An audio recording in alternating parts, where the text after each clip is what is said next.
देश के प्रधानमंत्री नरेंद्र मोदी के आह्वान पर शनिवार को पूरे देश में एक साथ विकसित भारत संकल्प यात्रा कार्यक्रम का शुभारंभ किया गया। इस कार्यक्रम के तहत ताजनगरी आगरा के आगरा फतेहपुर सीकरी लोकसभा क्षेत्र के फतेहपुर सीकरी इलाके में कार्यक्रम का आयोजन किया गया।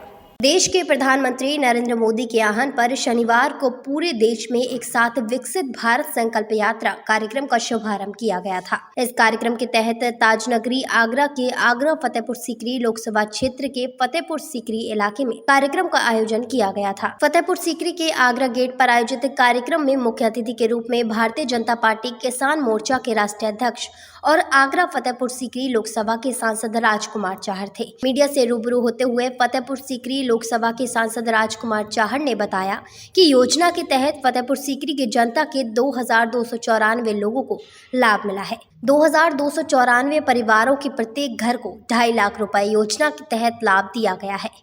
योजना के बारे में बताते हुए फतेहपुर सीकरी लोकसभा के सांसद राजकुमार चाहर ने विपक्ष पर भी जोरदार हमला बोला है।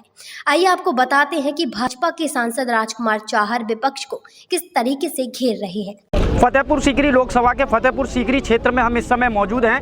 विकसित भारत संकल्प यात्रा का शुभारंभ किया जा रहा है। भारतीय जनता पार्टी किसान मोर्चा के राष्ट्रीय अध्यक्ष और आगरा फतेहपुर सीकरी लोकसभा के सांसद राजकुमार चाहर इस समय हमारे साथ मौजूद हैं। सीधे हम उनसे बात कर रहे हैं। देखिए, ये नगर पालिका फतेहपुर सीकरी में देश के यशस्वी प्रधानमंत्री आदरणीय श्री नरेंद्र मोदी जी ने 2294 मकान दिए हैं। मतलब 2294 लोगों को 2.5 लाख रुपए प्रति घर। अब आप समझ सकते हैं कि कितनी बड़ी सहायता एक ही नगर पालिका क्षेत्र के अंतर्गत गरीबों की गई है। न धर्म देखा है, न जाति देखी है। जाति अगर देखी भी है तो एक देखी है युवा, महिला, गरीब और किसान, ये 4 जाति हैं। तो मोदी जी निश्चित रूप से लगातार गरीबों के लिए काम कर रहे हैं और उसी का आज परिणाम है कि 2,500 लोगों को एक ही नगर पालिका के अंदर मकान मिले हैं। अभी 3 राज्यों में भारतीय जनता पार्टी की पूर्ण बहुमत की सरकार बनी है। विपक्ष भी लगातार चिल्लाता रहता है, तमाम तरीके के भाषण आप देखिए, कभी उन्हें पनौती कहते हैं, कभी। तो अब जो जिस तरीके की योजनाएं हम देख रहे हैं या सरकारें जिस तरीके की आ रही है, उस पर विपक्ष का क्या जवाब रह जाता है? देखिए, विपक्ष से नाम की चीज़ अब देश भर में कहीं नज़र आती नहीं, क्योंकि उनकी नीयत खोटी है, उनके नेता खोटे हैं।